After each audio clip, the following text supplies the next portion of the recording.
For the past decade, foreign powers have sought to destroy Syria. Most people are unaware, since Western corporate media pretend the violence is the result of revolution or civil war. The truth is that Israel wants to reclaim southern Syria, Turkey wants to reclaim northern Syria, and the Persian Gulf states want a secure route for a natural gas pipeline to Europe.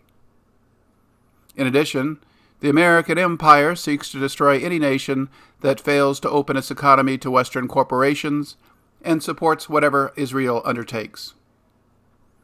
A direct invasion of Syria would pose difficult political problems. The preferred method in the modern world is to destroy a nation by agitating and arming minority groups while sending thousands of foreign mercenaries to join attacks.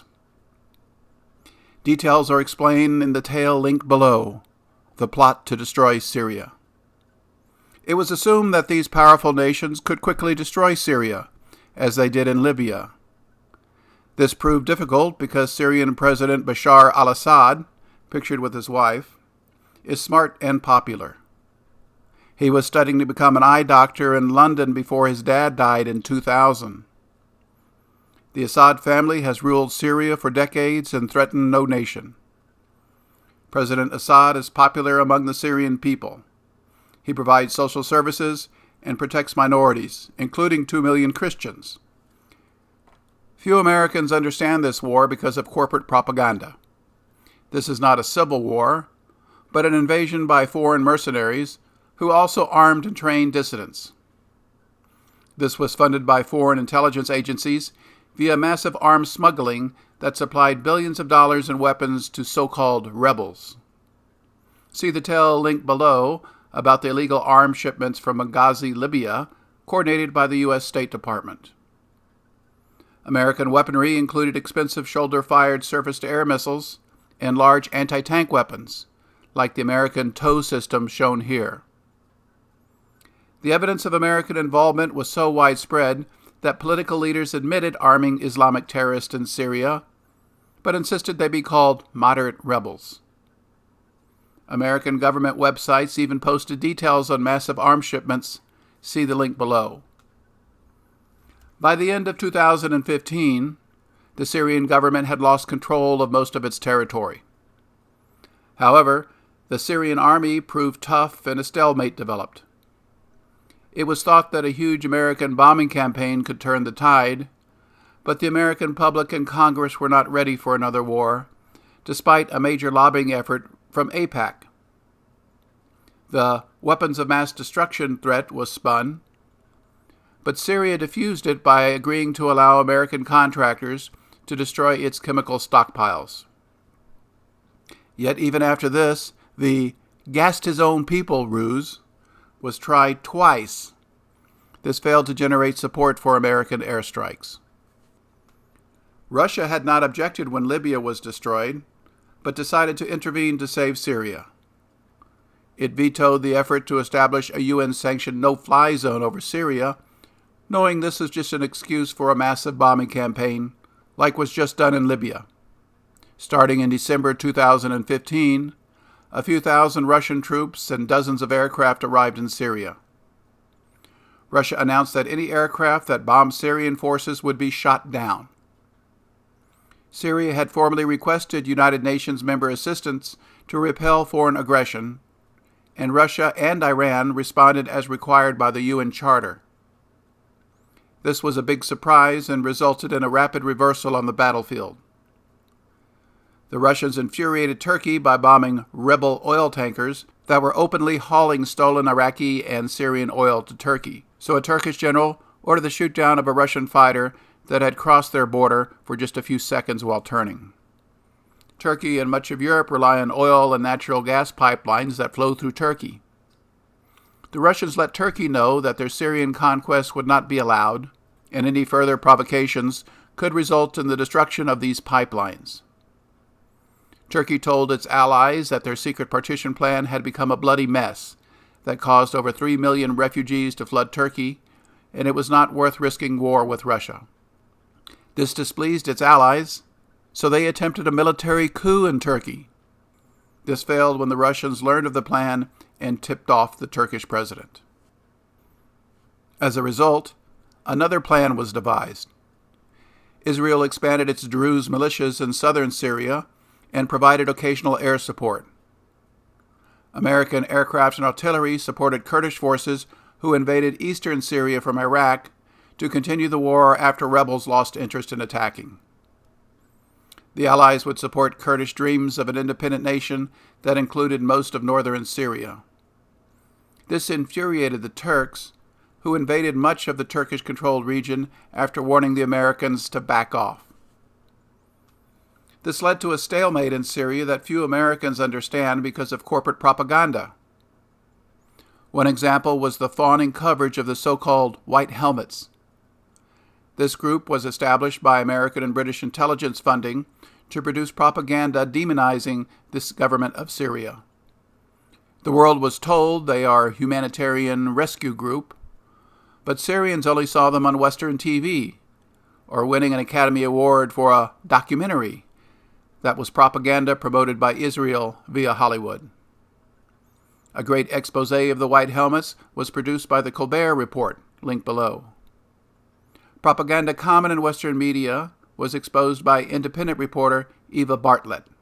You talk about the corporate media, the Western media, the lies, and all of this. Could you explain what you think might be the agenda from us in the Western media, and why we should lie, why the international organizations on the ground should lie, why we shouldn't believe all these absolutely documentable facts that we see from the ground, these hospitals being bombed, these civilians who are talking about the atrocities that they have been experiencing. How can you justify calling all of us liars? Sure. Thank you. I mean, there are certainly honest journalists amongst the very compromised establishment media. Let's start with your second question. So, international organizations on the ground. Tell me which ones are on the ground in eastern Aleppo. Yeah, okay, I'll tell you, there are none. There are none. These organizations are relying on the Syrian Observatory for Human Rights, which is based in Coventry, UK, and which is one man. They're relying on compromised groups like the White Helmets, which, let's talk about the White Helmets.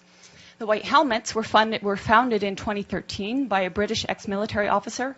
They have been funded to the tune of $100 million by the US, UK, and Europe, and other states. They purport to be rescuing civilians in eastern Aleppo and Idlib, yet no one in eastern Aleppo has heard of them. And I say no one, bearing in mind that now 95% of these areas of eastern Aleppo are liberated. The White Helmets purport to be neutral, yet they can be found carrying guns and standing on the dead bodies of Syrian soldiers. And their video footage actually contains children that have been recycled in different reports. So you can find a girl named Aya who turns up in a report in month, say, August, and she turns up in the next month in 2 different locations. So they are not credible. The SOHR is not credible. Unnamed activists are not credible. Once or twice, maybe, but every time, not credible. So your sources on the ground, you don't have them. As for your agenda, not your, but the agenda of some corporate media, it is the agenda of regime change. How can the New York Times, I was reading it this morning, or how can Democracy Now!, which I was reading the other day, maintain until this day that this is a civil war in Syria? How can they maintain until this day that that the protests were unarmed and nonviolent until, say, 2012? That is absolutely not true. How can they maintain that the Syrian government is attacking civilians in Aleppo when every person that's coming out of these areas occupied by terrorists is saying the opposite? How do I quantify the support of the Syrian people? The elections. In 2014, the Syrian people held elections. The point being, overwhelmingly, the people support President Assad. There are people that want change in the government. We're not pretending they don't want change. Everybody wants change. But in terms of support of the government, the point is they don't see President Assad as the problem. They see the problem as terrorism. They see elements of problems in the system that they have there. But President Assad, they don't see as the problem. They actually overwhelmingly support him. So I'm basing it on their choice in their leader, and I'm basing it on my interactions with people in Syria. The plot to destroy Syria failed as it reconquered most of its territory, except for areas protected by Turkey and the United States. One last effort was made to promote a false flag chemical attack to justify a bombing campaign. Former British General Jonathan Shaw explained to Sky News that their story made no sense because Syria had won the war, so was promptly cut off. Do you think anything what we've heard from either Sergei Lavrov or indeed the Russian ambassador has made it more difficult for the UK to launch any kind of attack without putting it to Parliament? Yeah, I think quite apart from all that, the debate that seems to be missing from this is, and this was actually mentioned by the ambassador, was what possible motive might have triggered Syria to launch a chemical attack at this time in this place. The Syrians are winning. Don't take my word for it. Take the American military's word for it. General Virgil, the head of CENTCOM, he said to Congress the other day, Assad has won this war, and we need to face that. So, and then you got last week the statement by Trump, or the tweet by Trump, that America had finished with ISIL and we were going to pull out soon, very soon. And then suddenly you get... Okay, I'm very sorry. You've been very patient waiting for us, but we do need to leave it there. I'm very sorry. Thank you very much indeed. More to come on Sky News. Do stay tuned. The covert war on Syria killed over 400,000 people and pushed 5 million refugees into neighboring countries. In 2018, Professor Jeffrey Sachs from Columbia University was invited by a major news network to discuss Syria. He shocked everyone by telling the truth. President Obama said, Assad must go. And I looked at you and Joe and I said, how's he going to do that? Where's the policy for that? Right. And we know they sent in the CIA to overthrow Assad.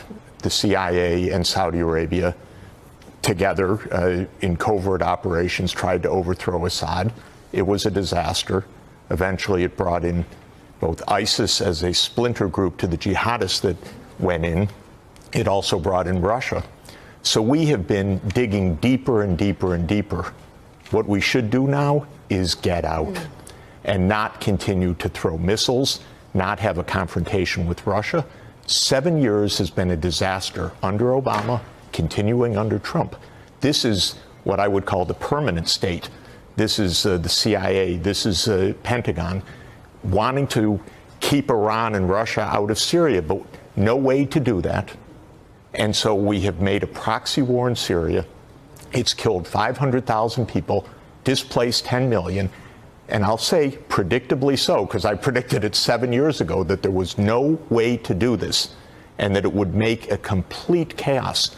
So what I would plead to President Trump is get out. Like his instinct told him, by the way. That was his instinct. But then all the establishment, the New York Times, the Washington Post, the Pentagon, everybody said, no, that's irresponsible. But his instinct is right. Get out. We've done enough damage, 7 years. And now we really risk a confrontation with Russia that is extraordinarily dangerous, reckless.